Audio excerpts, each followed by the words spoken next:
May surprise on wheels para kahit may pandemya, ang mga espesyal na okasyon, pwede pa rin nating ipagdiwang. May pandemya na't lahat ang usap-usapang puting van. Noon, magpahanggang ngayon, tuloy-tuloy pa rin daw sa paglilibot. Pero ang puting van na ito, hindi raw nangunguha ng bata, kundi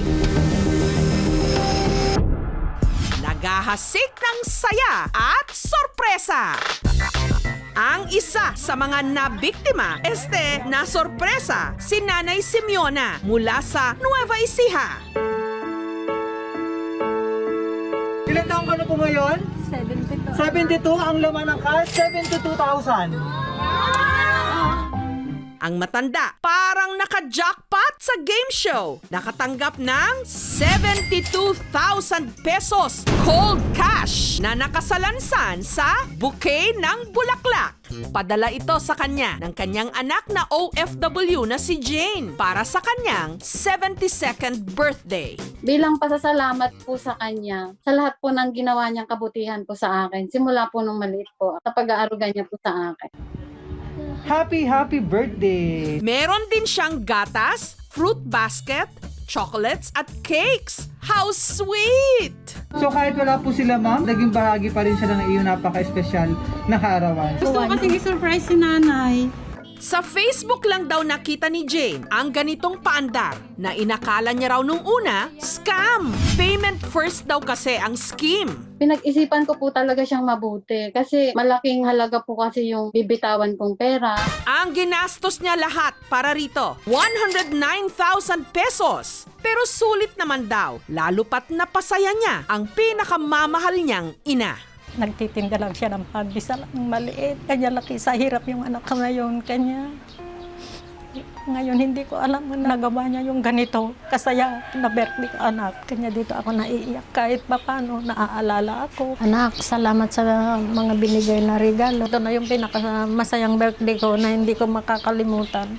Ang surprise on wheels, negosyo ni Brian. Malapit daw sa kanya ang mga ganitong eksena dahil 11 anyos pa lang siya, namatay ang kanyang ina sa ovarian cancer. Masakit kasi hindi niya naranasan nang buhay pa siya. Katulad ngayon na nakakapag-surprise ako. Ano man yung nararanasan namin ngayon, pagbibigay ng saya, sorpresa, inaalay ko rin sa kanya. Laki sa hirap si Brian. Simula nung namatay ang kanyang ina, ibinili nito sa kanya ang pag-aalaga sa kanyang mga kapatid. Kaya maaga pa lang, nagbanat na siya ng buto. Kung saan may naghahanap, halimbawa, katulong nila dun sa tahian, sa tindahan, pupunta ako niyan. Gusto kong magkaroon ng sarili kong negosyo. Doon ako nagsimula. Online, nag-aalok ng mga bulaklak. Gusto ko na nakikita ng pamilya nila yung actual na paghatid ng sorpresa. Kaya binuo ko yung idea ng car surprise. Sa 3 taon ng kanyang negosyo, Ito po siya.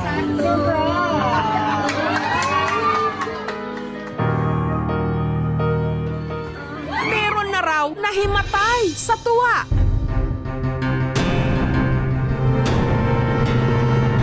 Ayun ka, ma'am.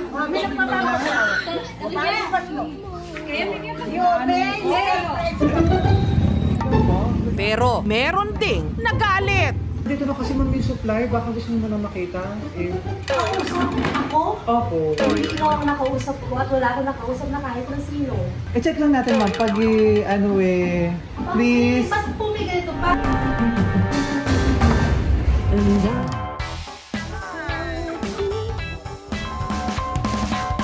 Natakot talaga ako. Pero ang pinaka nakakataba raw ng kanyang puso, yung mga naiiyak sa tuwa. I love you so much. Love, Brian. At para hindi mabuko ng isusorpresa, nariyang nagpapanggap sila na magde-deliver lang ng pagkain. I-order niyo po sa akin na pancit. Sino po nag-order? Ikaw po. Hindi naman ako nag-order niyan eh. Sa'yo ma'am ito naka-charge. Wala akong pambayad dyan. O paano po kaya ito ma'am? Eh, bigay ko sa inyo yung bahay.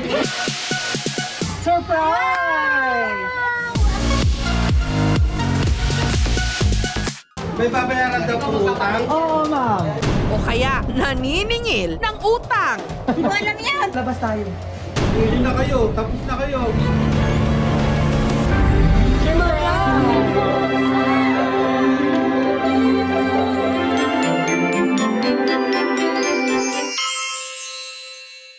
Pero dahil puti ang kulay ng kanilang van, napagkamala na rin daw silang nangunguha ng bata. Katulad ng mga nababalita noon pa na hindi naman napatunayan. Yung kumalat yung balita ng puting ban, nako, talagang yung mga bata, mag-park pa lang kami, lahat yan nakatingin na, tatakbuhan. Kung ano yung last year na order, mas dumodoble. Mga nakakausap ako, sir, hindi kami makakauwi kasi nga sa COVID. So ipapasurpresa na lang namin yung nanay namin. Bago kami pumunta sa area, yung face mask, alcohol, pag nag-drop na kami, nag-i-spray na kami buong sasakyan. Mini-maintain din namin yung social distancing. Nito lang Huwebes, may kliyente ulit sila. Si Maricel, OFW sa Japan. Uuwi daw dapat si Maricel sa Pilipinas ngayong buwan. Pero dahil sa lockdown, napurnada ito. Sabi po sa akin ng tatay ko, anak, baka sa birthday ko, hindi ka umuwi. Hindi naman po natin nakakalain magkakaroon ng pandemya. Naisipan ko na lang po na deliveran ko siya na surprise. Mula Zambales, tumulak sina Brian papuntang Malolos City sa Bulacan. At dahil ang sosorpresahin nila si Tatay Marcelino na isang bangkero, magpapanggap sila Brian na rerentahan ang bangka nito. Pwede ko yung may dala ng bagahe, ikakarga po siya na namin at tirayin namin. Baka Pagbukas ng sasakyan, surprise! Happy birthday!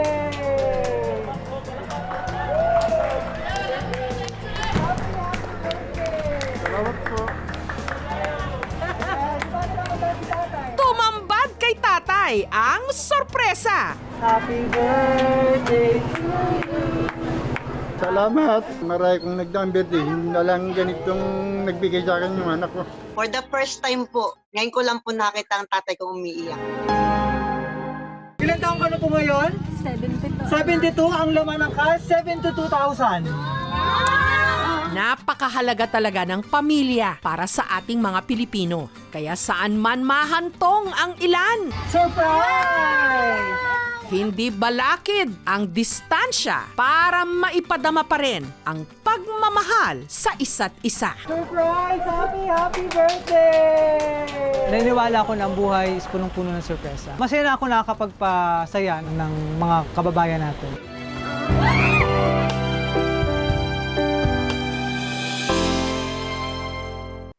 Thank you for watching mga kapuso. Kung nagustuhan niyo po ang videong ito, subscribe na sa GMA Public Affairs YouTube channel. And don't forget to hit the bell button for our latest updates.